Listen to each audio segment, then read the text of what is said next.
রাস্তার ধারে বসে আছে মা, ছেঁড়া জামা কিছু হাতে। কেউ বা দিচ্ছে 2-1 টাকা, কেউ বা খাবার পাতে।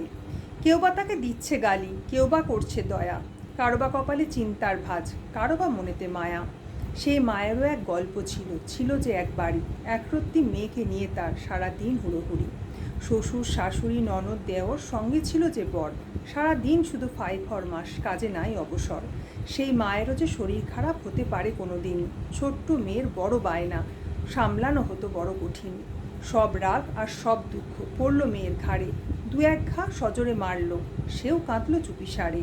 কিছু পরে ভাবে এত চুপচাপ, চিন্তায় সে ছুটে আসে।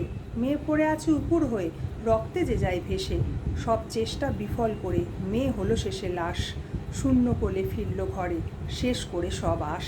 সেই মা আজ রাস্তায় বসে হয়েছে ডাইনি মা। তার জীবনের লুকোনো গল্প কেউ তো জানল না। সেদিনের সেই ঘটনাতে কার ছিল অপরাধ? মমতাময়ী মাই শেষে পায় ডাইনির অপবাদ।